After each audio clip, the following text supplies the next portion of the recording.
नमस्कार, स्वागत आहे तुमचं सुषमाज किचनमध्ये। आज आपण उपवासाचे 3 पदार्थ तयार करणार आहोत। खमंग आणि खुसखुशीत कमी तेलकट असा साबुदाणा वडा बनवणार आहोत।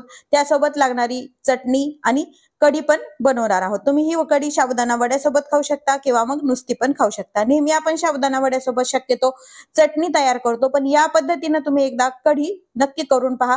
अगदी चवदार आणि चविष्ट हे साबुदाणा वडे कढी सोबत लागतात।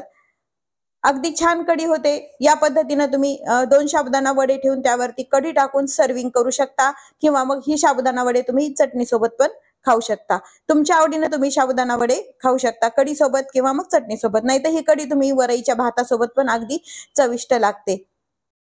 अगदी साधी सोपी आणि तिन्ही पदार्थ झटपट तयार होणारे आहेत। तुम्ही ही उपवासाची थाळी म्हणू शकता किंवा मग उपवासाचे 3 पदार्थ म्हणू शकता। रेसिपीला आपण सुरुवात करूया। आज आपण साबुदाणा वडा तयार करणार आहोत, पण नेहमी आपण साबुदाणा वड्यासोबत चटणी तयार करतो। मी चटणी पण तयार करणार आहे आणि यासोबत लागणारी कढी। एकदा कढी आणि साबुदाणा वडा खाऊन पहा, अगदी चवदार लागतो। कढी बनवण्याच्या आधी आपण साबुदाणा वड्याचं पीठ तयार करून घेऊया। साबुदाणा वडा बनवण्यासाठी 1 वाटी साबुदाणा मी रात्रभर भिजू घातलेला होता। अगदी मऊ साबुदाणा भिजला गेला पाहिजे। यामध्ये आता दोन उकडून खिसून घेतलेले बटाटे आहेत, हे त्यामध्ये साबुदाण्यामध्ये आपण टाकून घ्यायचे। यामध्ये अर्धी वाटी भाजून केलेलं शेंगदाण्याचं कूट टाकायचे। शेंगदाण्याचं कूट हे जाडसरच टाकावं, जास्त करून एकदम बारीक कूट नसावं, साधारण असं काढलेलं असावं। बारीक केलेली हिरवी मिरची आहे, ही हिरव्या मिरचीचं प्रमाण तुम्ही तुमच्या आवडीनं कमी जास्त करायचे। 3 ते 4 मिरच्या ह्या मिक्सरला काढून घेतलेल्या आहेत। थोडंसं जिरं उपवासाला चालत नसतील तर नाही टाकलं तरी चालते। चवीपुरतं मीठ टाकून घ्यायचंय आणि हे आता छान हाताने एकजीव मळून घ्यायचंय। व्यवस्थित मळून घ्यायचंय, म्हणजे नाही तर वडे कधी काय होतात, तेलात फुटतात। व्यवस्थित मळल्यानंतर तेलामध्ये वडे कधीच फुटल्या जात नाही। म्हणूनच आपण कढी बनवायच्या आधी याचं पीठ मळून घेतोय, म्हणजे हे मुरल्या पण जातं व्यवस्थित। आता हे पीठ छान मळून घेऊया। साबुदाणा वड्याचं पीठ छान मळून घेतलंय। थोडंसं शेंगदाण्याचं तेल घेऊया आणि ह्या जे मळलेलं पीठ आहे, उंडा आहे, त्याला आपण लावून घ्यायचंय आणि एक आपली कढी होईपर्यंत 10 ते 15 मिनिट असं त्याला मुरू द्यायचंय। एक 5 मिनिट मुरलं तरी काहीच प्रॉब्लेम नाही, म्हणजे वडे छान तयार होतात। आता आपण झाकण ठेवून हे मुरू देऊया, तोपर्यंत आपण कढी तयार करून घेऊया। उपवासाची कढी बनवतोय। ही कढी तुम्ही साबुदाणा वडा किंवा मग उपवासाच्या बटाट्या वड्यासोबत पण खाऊ शकता। त्यासाठी मी 2 चमचे मिक्सरच्या पॉटमध्ये दही घेतलेलं आहे। दही फार आंबट नसावं व फार कमी आंबट पण नसावं। अगदी छान चवदार ही कढी तयार होते। तसेच तुम्ही उपवासाला कढी प्यायला पण छान लागते। आता यामध्ये 1 चमचाभर शेंगदाण्याचं कूट टाकायचं। जसं आपण नेहमी कढी बनवतो तेव्हा डाळीचं पीठ वापरतो, याच्यामध्ये आपण शेंगदाणा कूट वापरणार आहे। भाजून गेलेलं शेंगदाण्याचं कूट 1.5 चमचा घातलेला आहे। आता हे मिक्सरला फिरून घ्यायचे। सुरुवातीला पाणी न टाकताच दही आणि हे कूट छान फेटून घ्यायचंय आपल्याला मिक्सरवरती। हे दही आणि शेंगदाण्याचं कूट छान फेटून घेतलंय, एका भांड्यामध्ये काढून घ्यायचंय। मी साधारण 1 ते 2 वाट्याच कढी बनवते, त्यामुळे थोडंसं दही घेतले। आता यामध्ये आपल्याला आवश्यकतेनुसार तुम्हाला जितकं पाणी हवंय तितकं पाणी यामध्ये टाकून घ्यायचंय। जे किती तुम्हाला पातळ कढी आवडते आणि कशी।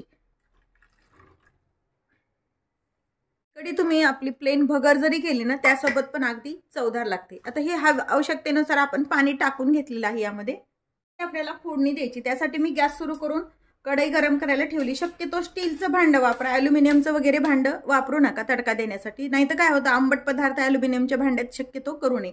त्यासाठी मी इथं अर्धा चमचा साजूक तूप टाकते। हे साजूक तूप मी घरीच बनवलंय, अगदी रवाळ साजूक तूप तयार होतं। याची रेसिपी तुम्ही माझ्या सुषमाज किचनवर पाहू शकता। यामध्ये मी तूप टाकून घेतलेलं आहे।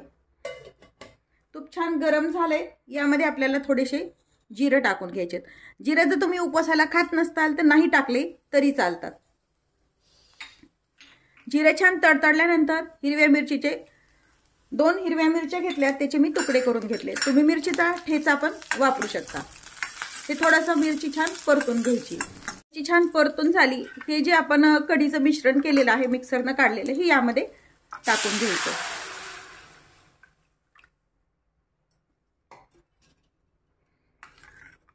आता यामध्ये बाकीचे साहित्य टाकूया। साधारण तुम्हाला जशी हवी तशी आधी सांगितल्याप्रमाणे घट्ट पातळ करू शकता. साधारण पातळच ठेवायचे, म्हणजे यासोबत जर तुम्ही भगर किंवा मग साबुदाणा वडा किंवा मग बटाटे वडे जरी वडा जरी खात असलात तरी पण तो ॲडजस्ट होतो. आता यामध्ये थोडीशी साखर टाकून घ्यायची, चवीपुरतं मीठ टाकून घ्यायचंय. तुम्ही जर उपवासाला कोथिंबीर खात असाल तर ते तुम्ही कोथिंबीर पण टाकू शकता. आणि याला एक छान उकळी येऊ द्यायची. उपवासाच्या कढीला छान उकळी आली आपली, गॅस बंद करून घेऊया. उपवासाची कढी तयार करून घेतली. आता आपण यासोबत लागणारी चटणी तयार करूया. यामध्ये मी भाजून घेतलेला शेंगदाण्याचं कूट टाकून घेतलंय छोट्या तुपाच्या वाटीवर. तेवढंच आपण खोबऱ्याचा सुका खीस टाकलेला आहे. एक मिरची टाकून घेतली. मिरचीचं प्रमाण तुम्ही तुमच्या आवडीनं कमी जास्त करू शकता. उपवासाचं मीठ टाकून घेतले. थोडीशी चिमूटभर साखर घ्यायची आहे. आता यामध्ये थोडंसं अर्धी वाटी दही टाकून घ्यायचं आहे, किंवा तुम्ही ताक पण वापरू शकता. याचं प्रमाण तुम्ही तुमच्या आवडीनं आंबट जसं लागतं तसं टाकू शकता. आणि हे मिक्सरला आता फिरून घेऊया. केलेली चटणी आपण एका वाटीमध्ये काढून घ्यायची आहे. तिला छान तडका देण्यासाठी इथे मी शेंगदाण्याचं तेल गरम करून घेतलंय. त्यामध्ये एक बारीक केलेली मिरची टाकून घेतली. जिरं टाकून घ्यायचे. जिरं चालत नसतील तर आधी सांगितल्याप्रमाणे नाही टाकले तरी चालते, किंवा यावरती तडका नाही दिला तरी काहीच हरकत नाही. आणि आता हा गरम तडका ह्या चटणीवरती द्यायचा, मिक्स करून घ्यायचं. आपली ही उपवासाची चटणी तयार आहे. एक पण ही चटणी पण तयार करून घेतलेली आहे. आता चटणी तयार आहे, कढी तयार आहे. आता आपण साबुदाण्याचे वडे तयार करूया. पण छान मुरले. थोडंसं हाताला तेल लावूया आणि यातला छोटा छोटा तुम्हाला हवे तसे छोटे मोठे वडे यातून तयार करून घ्यायचे. मी साधारण मीडियम साईजचे साबुदाणा वडे तयार करते. पीठ मात्र छान मुरू द्यायचं आणि हातात घेताना हा गोळा सुद्धा व्यवस्थित असा घट्ट वळून घ्यायचा आहे. म्हणजे काय होतं, साबुदाणा वडे आपले फुटत नाहीत. हे जास्त मोठा होईल म्हणून यामध्ये मी थोडासा पोर्शन काढून घेते. आता हे वडे असे थापून घ्यायचं हातावरती. असा नुसता पण तुम्ही ठेवू शकता, किंवा मग यामध्ये होल पण तुम्ही करू शकता. मी शक्यतो होल पाडते, म्हणजे काय होतं, साबुदाणा वडा हा फुटत नाही. ह्या ट्रिकमुळे साबुदाणा वडा फुटत नाही. म्हणजे याच्यात जी वाफ असते ती त्याला जायला जागा भेटते. त्यामुळे मी शक्यतो असे होल पाडते. तुम्हाला जर नुसते थापून करायचे असतील तर तसे पण तुम्ही करू शकता. साईडनं जर क्रॅक गेले असतील तर ते व्यवस्थित पॅक करून घ्यायचे. म्हणजे हा साबुदाणा वडा पूर्णपणे छान तयार होतो आणि अजिबात तेलामध्ये टाकल्यानंतर फुटत नाही. आता आपण असेच सर्व साबुदाणा वडे तयार करून घेऊया. अजून 6 वडे तयार करून घेतलेले आहेत. बाकीचं पीठ मी असंच ठेवले. गरम गरमच हे वडे छान लागतात खायला, त्यामुळे मी पाहिजे तसे हे वडे तयार करून घेणार आहे. आता हे वडे आपण तळून घ्यायचे. वडे तयार करून घेतलेत. आता वडे आपल्याला तळायचे आहे साबुदाणा वडा. त्यासाठी मी इथं तेल गरम करायला ठेवले. शेंगदाण्याचं तेल घेतलेलं आहे, कारण आपण हे उपवासासाठी बनवतोय. तेल व्यवस्थित छान गरम होऊ द्यायचंय. त्याच्या आधीवरती आपण टिश्यू पेपर घेतलाय, म्हणजे यावरती आपल्याला वडे काढून घ्यायचे. त्याचं जर थोडंफार तेल राहिलं असेल तर ते पूर्ण निघून येईल. आपलं गरम झाले का थोडंसं पिठाचं पोर्शन टाकून पाहायचा. तेल आपलं पाहिजे तसं व्यवस्थित गरम झालेलं आहे. व्यवस्थित त्याला बुडबुडे आले ते व्यवस्थित. त्यामुळे तेल छान गरम झालंय. इतपतच तेल गरम पाहिजे. तेल गरम झाल्यानंतर गॅस मीडियम करायचा, हाय हीट नाही ठेवायचे एकदम तळताना. आता यामध्ये आपण वडे टाकून घेऊया. एका वेळेला साधारण तेलाच्या आकाराने 2 ते 3च वडे टाकून घ्यायचे. एकदम जास्त वडे टाकले तर ते दाटले जातात आणि मग फुटतात. आणि बटाटा सुद्धा शक्यतो खिसणीनं खिसून घ्यायचा. चमच्यानी वगैरे जर मॅश केला आपण तर त्यातले थोडेफार फोडी राहतात आणि मग ते तळताना फुटले जातात. आता हे छान खरपूस होईपर्यंत दोन्ही साईडनं छान तळून घेऊया. ते जेव्हा आपण तेलात टाकतो बिलकुल त्याला हलवायचं नाही अजिबात. हलवली की ते फुटल्या जातात. त्यामुळे थोडा वेळ त्याच्यात तसेच राहू द्यायचे, 1-2 मिनिट, आणि मग नंतर त्याला पलटायचं. एक साईड व्यवस्थित छान झाल्यानंतर आपोआप वडा हा अलगद सुटला जातो कढईपासून, पाहू शकता तुम्ही. आता ही साईड व्यवस्थित तळून घ्यायची. जर आपण हे व्यवस्थित असं तरंगल्या गेला नाही टाकल्या तर मग वडा आपण खाली चिटकतो आणि असं चमच्याने काढायला जातो. त्यामुळे काय होतं, त्याच्यात तेल शिरतं आणि वडा हा फुटतो आणि वडा पण तेलकट होतो. त्यामुळे शक्यतो त्याचं टाकल्यानंतर बिलकुल वरती वडा येईल तेव्हाच तुम्ही चमच्याने हलवायचे त्याला. आता व्यवस्थित छान तळून घेऊया. मात्र तळताना एकदम लो नाही ठेवायचा आणि एकदम हाय पण नाही ठेवायचा.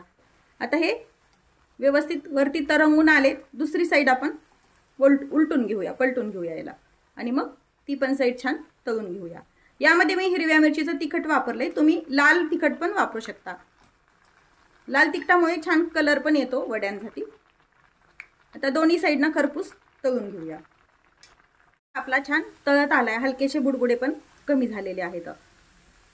पाहू शकता तुम्ही, थोडाही वडा वगैरे आपला बिलकुल फुटलेला नाहीये आणि अगदी कुरकुरीत वडा तयार होता। आता हे तळून झाले तर याच्यातलं व्यवस्थित पूर्ण तेल निथळून घ्यायचंय। तुम्हाला मी दाखवते, पाहू शकता तुम्ही, मस्त कुरकुरीत हे वडे तयार झाले आणि अजिबात तेलकट पण होत नाही।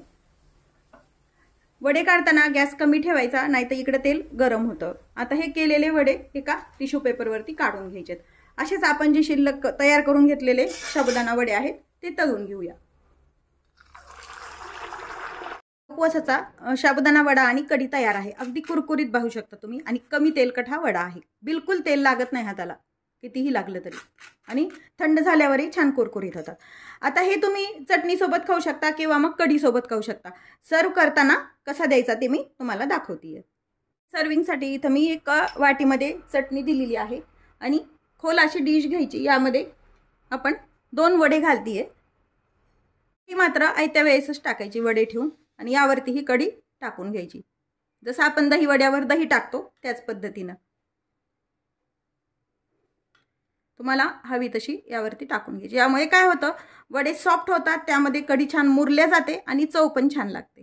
यावरती कढी टाकून घेतली, चमचा ठेवला एक, आणि तुम्ही चटणी सोबत पण हे वडे खाऊ शकता। रेसिपी आपली तयार आहे। रेसिपी कशी वाटली ते कमेंट करून नक्की सांगा। या पद्धतीने साबुदाणा वडा, कढी आणि चटणी नक्की करून पहा। रेसिपीला लाईक करा, चॅनलला सबस्क्राइब करा, तसेच बेल नोटिफिकेशन पण ऑलवर प्रेस करा, म्हणजे तुम्हाला माझ्या प्रत्येक नवीन रेसिपीचं नोटिफिकेशन सर्वात आधी येईल। अशाच नवीन रेसिपी सोबत पुन्हा भेटूया, तोपर्यंत बाय बाय। व्हिडिओ पाहिल्याबद्दल खूप धन्यवाद।